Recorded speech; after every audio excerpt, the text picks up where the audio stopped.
The weather forecast with the National Payment Switch Infrastructure, #237#. Good morning, beautiful people. I'm super excited to have you for this new edition of the weather forecast. The national territory will rise in a cool morning, though temperatures will rise, especially in the far north region, where the wind will blow this morning, carrying intense dust particles, and 34 degrees in part of the north region. We'll be having 32 degrees in part of the south region, and 30 degrees in the littoral region, and 29 degrees in part of the southwest region, as well as in the east region of the country. Beware of rainfall, take precautions. For details, ladies and gentlemen, let's go first to the north region, where this morning precipitation are expected only in Poli, while the rest of the region will be covered. In the afternoon, rainfall and thunderstorms will prevail in Choleri and Poli, while the rest of the region will be only covered. Next, let's go now to the central region, where precipitation and thunderstorms are expected in the whole region, and this will prolong until the afternoon. Do not forget to be well covered. Let's end now, ladies and gentlemen, with the west region, where precipitation and thunderstorms are expected in the whole region this morning, and this will continue until the afternoon. Take precautions because it will be very cold. Ladies and gentlemen, weather is favorable for you to find your beans. Have a good day. God bless you. Take good care of yourselves. C'était le Régional Thor suivi des prévisions météo. La nuit a été particulièrement pluvieuse à Yaoundé. Nous espérons que le soleil nous inondera de ses rayons généreux tout au long de cette journée. Comme on le dit, soleil dans le ciel, soleil dans les cœurs. Madame, monsieur, restez positifs et surtout continuez de distiller tout autour de vous des ondes positives. Cameroun Daylight édition de ce jeudi 7 octobre 2021. Demandez le programme. Nous parlerons des conclusions du forum des gouverneurs de la commission du bassin du lac Tchad, travaux qui se sont tenus à Yaoundé avec un triple enjeu sécuritaire, climatique et de développement. En posture d'invité ce matin, le gouverneur de la région du Nord, Jean Abatédi, répondra aux questions d'Augustin Guizana. Comment effacer du tableau de l'école la consommation des stupéfiants? Une interrogation à laquelle nous tenterons d'apporter des réponses en compagnie de nos invités sur le plateau. Nous enfourcherons également nos vélos sur la route du Grand Tour cycliste international Chantal Biya. Tout de suite sur le plateau de Cameroun Daylight, Yves FOMUSO, bonjour. Good morning, Nana. Comment vous allez ce matin? Très bien, et vous? Ça va par la grâce de Dieu, très belle veste, ça vous va à ravir. Thank you very much. I want the day to be bright. Merci. Alors, que disent les journaux ce matin? The papers are talking about the Prime Minister still on his visit to the Northwest region in Bamenda.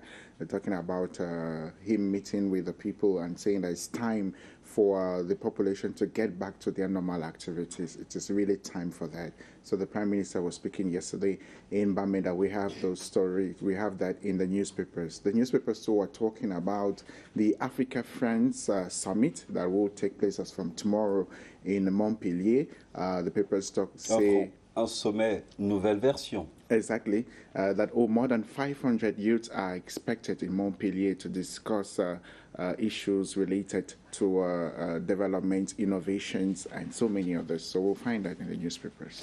Madame, monsieur, restez connectés. Tabloïd avec Yves FOMUSO.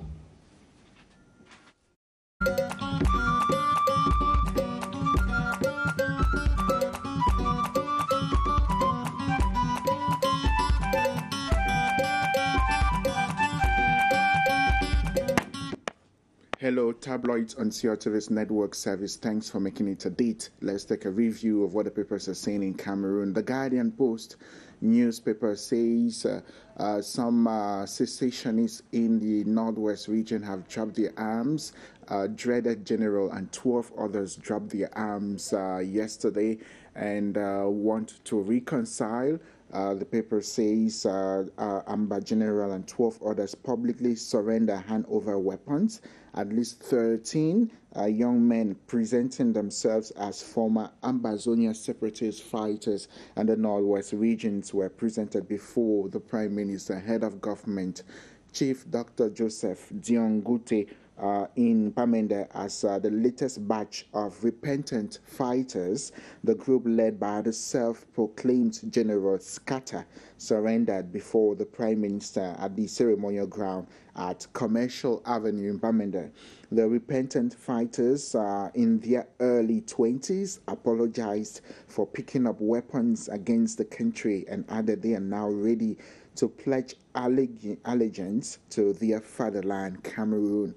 it is a story you don't want to miss out in today's edition of the Guardian Post newspaper.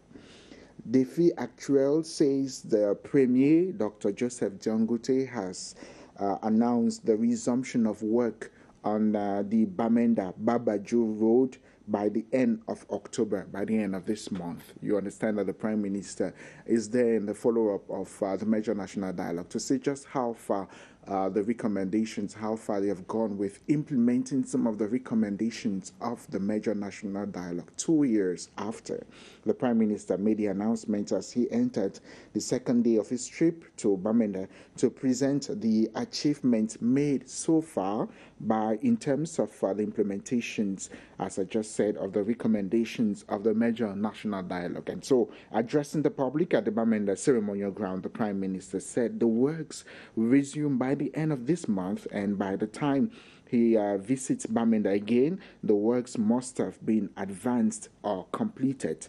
The populations expressed total gratitude to the head of state and to the government for making strides to ensure that activities return to normalcy in Bamenda, regional capital of the Northwest region. Cameroon Business Today writes something else. It talks about stabilizing a region ravished by conflict is no easy feat, particularly when the region remains a hotspot for violent acts perpetrated by extremist groups. Yeah, Cameroon Business Today is talking about the Lake Chad Basin Governors Forum that ended Tuesday in Yaoundé. It says approximately 10.7 million people in the Lake Chad Basin region, parts of Cameroon, Chad, Niger, and Nigeria, are directly affected by this crisis, and close to a quarter of that number have been forced to flee their homes due to conflict caused by the Boko Haram insurgency. Despite this reality, a different story is being told on the ground. Units spread out over 7 key impact areas: education, health, security, justice, environment, education, communal support, and livelihood. The Lake Chad Basin is being transformed, and its people are at the heart of it. Over 30,000 households have been provided with access to health care, education, justice, alternative livelihood options, and over 1,800 houses, market stalls, and water lines. You understand that the Lake Chad Basin Governors Forum was just an occasion to review and analyze some of the decisions that were taken during the last Governors Forum in Niger. And so the governors pledged to come together to rally funds in order to help support humanitarian and security development in the Lake Chad Basin area. So you can read details into this edition of Cameroon Business Today.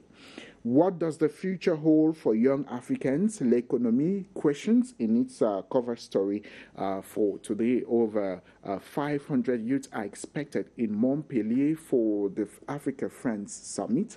The paper says 4 years have passed since French President Emmanuel Macron spoke to students at the University of Ouagadougou in Burkina Faso about a new chapter in France's relationship with Africa.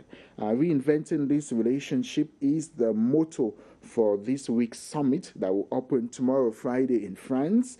President Emmanuel Macron to lead discussions at the Africa-France Summit in October says it's not a summit that will change relations between Africa and France. However, he says the summit is the start of a very long phase that will last one or 2 generations. The Africa-France Summit is expected tomorrow in Montpellier. Le Financier d'Afrique adds that instead of other heads of state, as it used to be a heads of state summit in France. This time around, Macron is inviting hundreds of young business people, artists, and sports figures to the southern city of Montpellier. The aim is to listen to the words of African youth and to leave behind obsolete formulas and frameworks set a French presidential official who asked not to be named. The meeting comes at a delicate moment between France and many of its former colonies in French-speaking Africa as a row rumbles on over a decision to cut cross to citizens of Algeria, Morocco, and Tunisia. Algeria recalled its ambassador after Macron reportedly said the country was ruled by a political military system, while tensions have erupted between France and Mali over plans to deploy Russian mercenaries as part of an anti-jihadist fight. You want to get details in the most recent edition of Le Financier d'Afrique.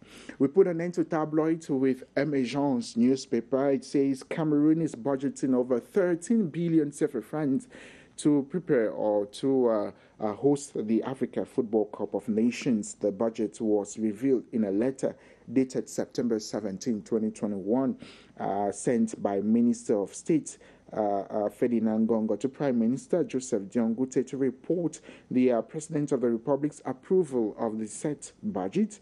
According to authorized sources, the paper says the approved budget is 15% below the 26 billion requested by Minister of Sport Narcisse Mwele Kombi to organize the sporting event.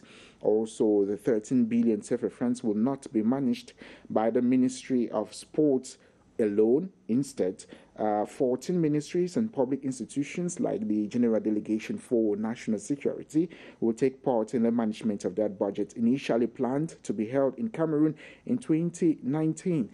You can read more in today's edition of Emergence newspaper. That does it for Tabloid and CRTV's network service. Thanks very much for watching. Most of the newspapers sell at 400 francs. Get to the newsstands, grab a copy at 400 francs. Read, encourage the press. Do have a beautiful day.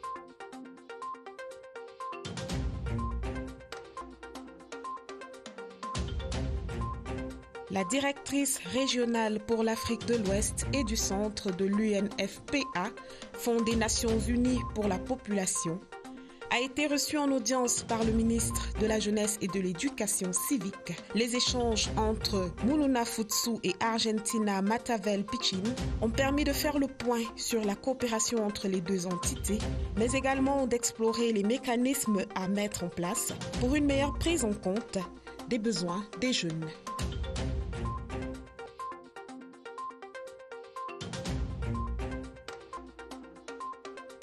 Asius Stella of the SNH Velo Club is the winner of the first lap of this year's Grand Prix Chantal Biya International Cycling Race that kicked off Wednesday in Bangangte, West Region. The 37-year-old Cameroonian covered the 116.1 kilometers, 9 rounds closed circuit race reaching the town of Bangangte in 3 hours 5 minutes 55 seconds. Asius Stella keeps the yellow jersey. The second lap kicks off today from Bafia to Ntui Center Region, a distance of 129.1 kilometers.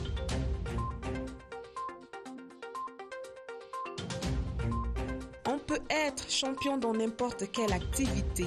C'est le message de Francis Ngannou aux jeunes de la ville de Créby. Le champion mondial de MMA a rendu visite au maire de la ville de la cité balnéaire hier mercredi. Les échanges entre Francis Ngannou et Guy Emmanuel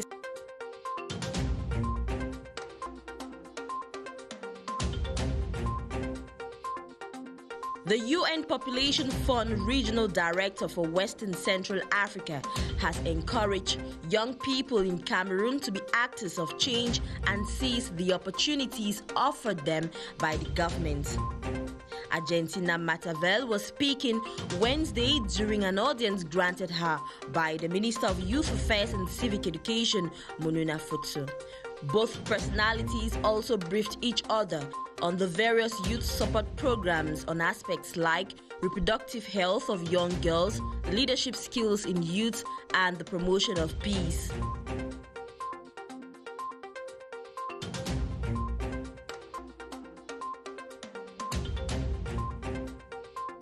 Première étape de la 21e édition du Grand Prix cycliste international Chantal Biya, Arthur Stella de la SNH Vélo Club et maillot jaune. Le Camerounais a remporté le critérium de Banganté hier mercredi avec un chrono de 3 h 5 minutes et 55 secondes.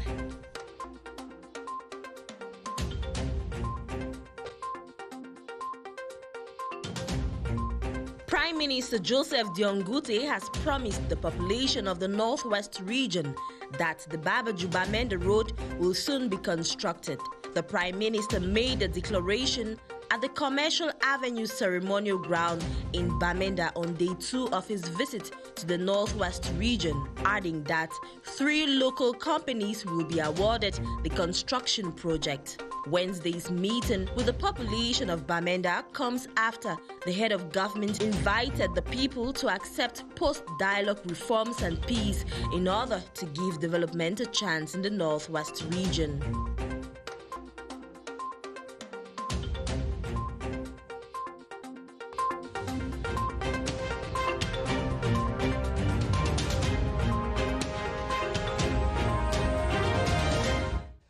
Retour sur le plateau de Cameroun, Adelaide, c'était les top stories, les faits majeurs de l'actualité au Cameroun. Eh bien, ce matin, si vous êtes en selle, allons dans l'Adamawa, où la tradition équestre est au galop dans le département du Mayo-Bagno. Des cavaleries d'Apara font la fierté de Sa Majesté Mohamed Gabdoyaya, l'amido de Bagno. Le cheval, vous le savez, c'est un symbole de richesse et de pouvoir. Je vous invite à regarder cet élément de bienvenue époqué de CRTV Adamawa.